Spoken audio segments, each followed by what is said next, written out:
What's up everyone? Welcome back to the channel. If you're new here, hit that subscribe button and ring the bell, because tonight we're diving into something truly unsettling. We've all spent years in school, long hallways, flickering lights, maybe a creepy janitor's closet or two. But what happens when those familiar places turn into something straight out of a nightmare? Tonight I'm sharing a true horror story from my time as a high school janitor in a small town in Pennsylvania back in 2016.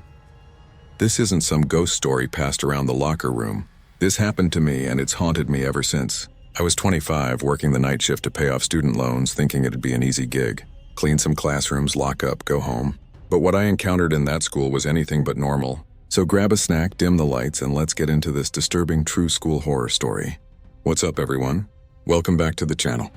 If you're new here, hit that subscribe button and ring the bell, because tonight we're diving into something truly unsettling. We've all spent years in school, long hallways, flickering lights, maybe a creepy janitor's closet or two. But what happens when those familiar places turn into something straight out of a nightmare? Tonight, I'm sharing a true horror story from my time as a high school janitor in a small town in Pennsylvania back in 2016. This isn't some ghost story passed around the locker room. This happened to me and it's haunted me ever since. I was 25, working the night shift to pay off student loans, thinking it'd be an easy gig. Clean some classrooms, lock up, go home. But what I encountered in that school was anything but normal. So grab a snack, dim the lights, and let's get into this disturbing true school horror story. About a month into the job, things started getting weird. One night I was cleaning the chemistry lab when I found something odd. A small handwritten note tucked under a lab table. It just said, "Don't look in the mirror." I laughed it off, figured it was some kid's prank. But later that night, while mopping the second floor hallway, I heard it.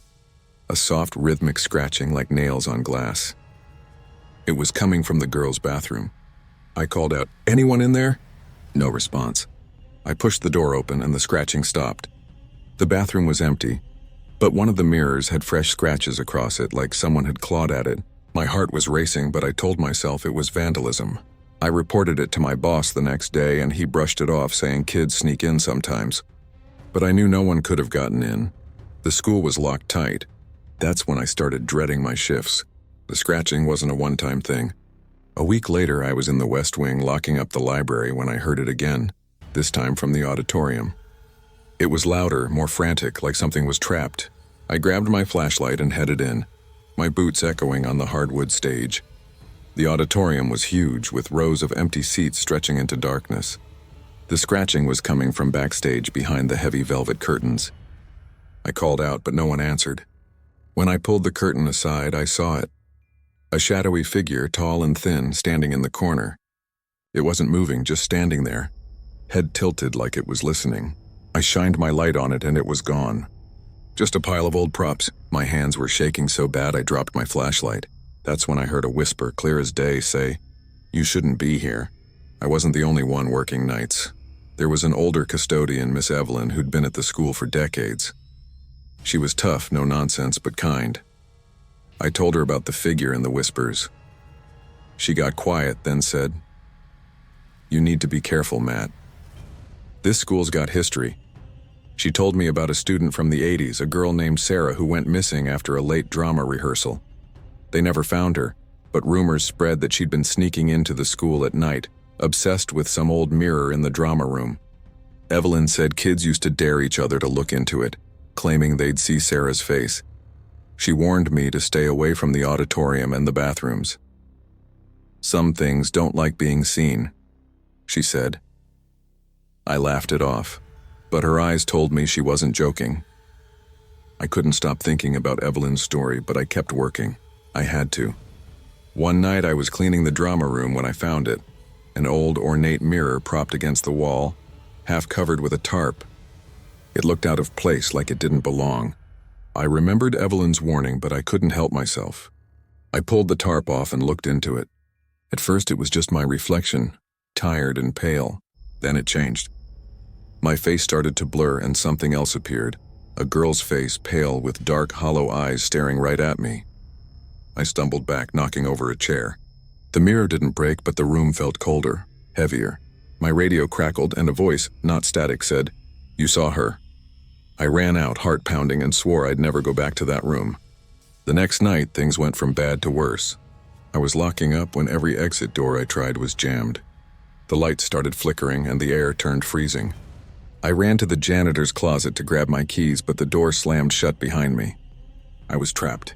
The scratching started again, this time from inside the walls, like something was crawling through the vents. I pounded on the door, yelling for help, but no one came.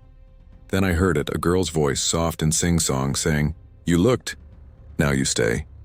My flashlight died, and in the darkness I felt something brush against my arm, cold and clammy. I screamed, kicking the door until it finally gave. I stumbled into the hallway, but the school felt different, like the walls were shifting, closing in. I don't know how I got out. Around 4 a.m., the lights came back on and the main entrance unlocked. I ran to my truck, didn't look back, and drove home shaking. I quit the next morning, told my boss I was done. He didn't ask why, just nodded like he'd heard it before. A week later, I found a small cracked mirror shard in my jacket pocket. I hadn't put it there. I threw it into a river, but the nightmares started. Endless hallways, that girl's face, her voice whispering my name. I moved to a new state, got a desk job, but I still can't look in mirrors without feeling her eyes on me. Whatever was in that school, it wasn't just a ghost. It was something older, angrier, and it wanted me to stay. I've tried to move on, but it's tough. I avoid schools, mirrors, anything that reminds me of that place. I looked up Jefferson High a year later, and it was closed down, slated for demolition. The official reason was asbestos, but I don't believe it. I think they knew something was wrong. I tried contacting Evelyn, but she'd retired and left no forwarding address. No one else would talk about the school. I still wonder about Sarah, what happened to her, and why she's still there. Whatever I saw, it wasn't just her. It was something using her, something that's been in that school for a long time. I'm telling you this so you'll listen. Some places hold on to things you can't explain, and they don't let go. That's my story, guys. I know it's hard to believe, but every word is true.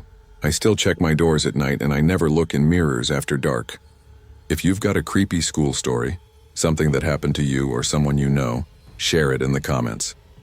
It helps to know I'm not alone.